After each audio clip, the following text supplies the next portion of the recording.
Good morning, everyone. Welcome back to the channel. Welcome back to Hell Mode Farming Simulator.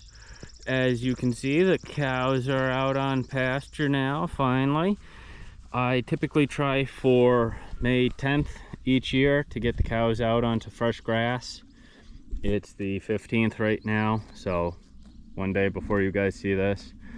And so I'm about 5 days behind. That's partially due to weather, partially due to my schedule, and partially due to just how much work there is to do. So this video is going to be the new name of the channel, Hell Mode Farming, because I work a 12-hour DuPont swing shift and I'm trying to raise cows and do it all. So today we're going to talk about high tensile style fence. As you can see, I have 4 strands of fence here instead of the 1 that I did last year, and the 3 that I do over here on this one.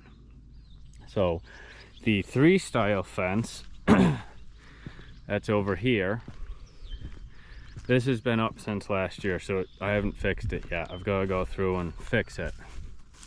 But just being here throughout the year, you can see how much this is loosened up. And let me point the camera actually at the fence while I'm touching it. And so I'd have to go through and tension that. And I was using the Zareba multi-groove and single groove porcelain insulators, as you see here, with double-headed nails and insulators and washers on it, and doing one post. This is a bad example right here, but it was 1 post, 2 metal posts, and then another wooden post, and then just hand tightening and hand pulling. And for horses, that was working great. However, I'm not doing horses anymore. I am doing cows. And I don't know if you can see them, but there's 2 Canadian geese way over there. So I'm also doing geese. They're just visiting. They're on their way through. Interesting note about geese, they won't fly if they can't see. So anytime it's overcast and cloudy, and this morning it was a brutal fog, you could hardly see across the field, geese won't fly, so they'll typically land in a nice wide open field like this. But anyways, back to the fence, focus.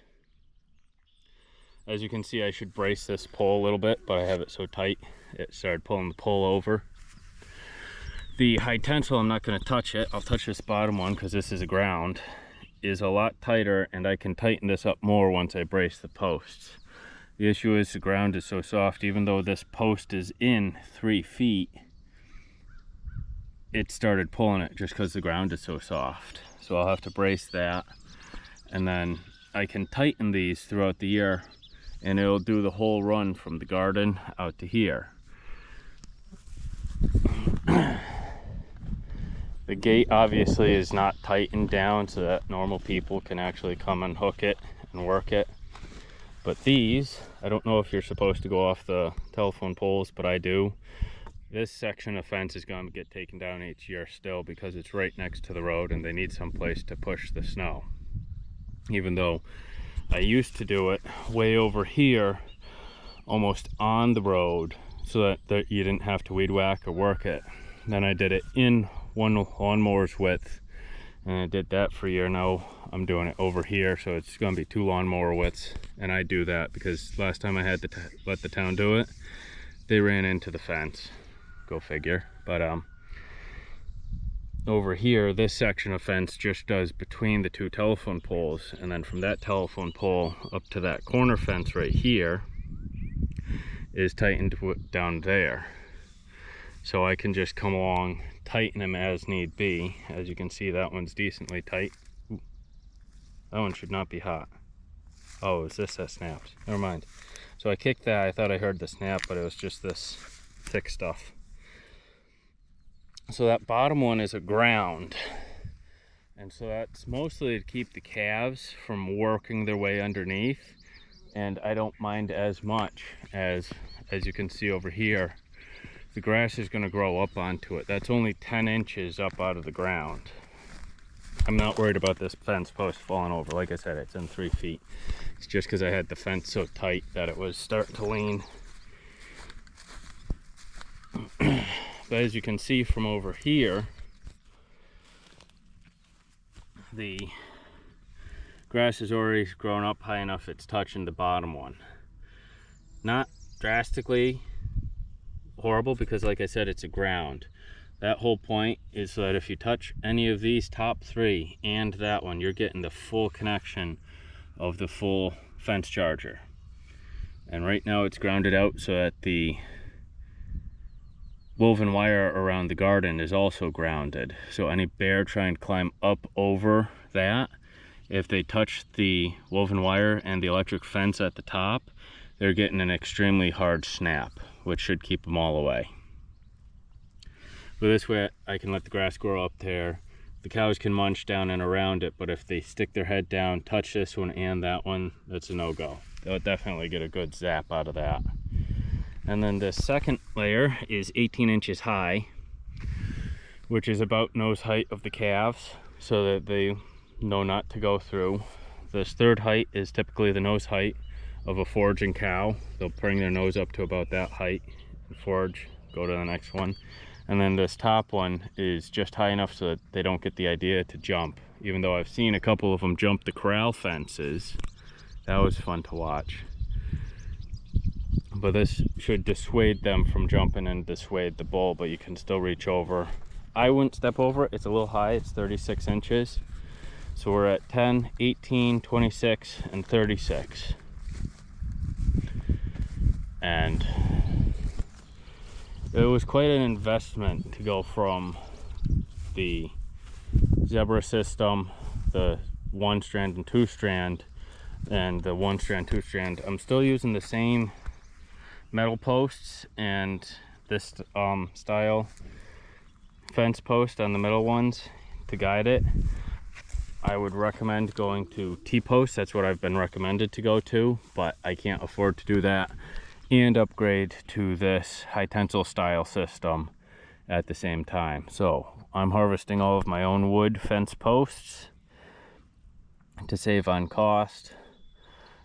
Just upgrading the number of strands on the fence and my corner posts and the actual running wood posts. I'm doing a lot more of those.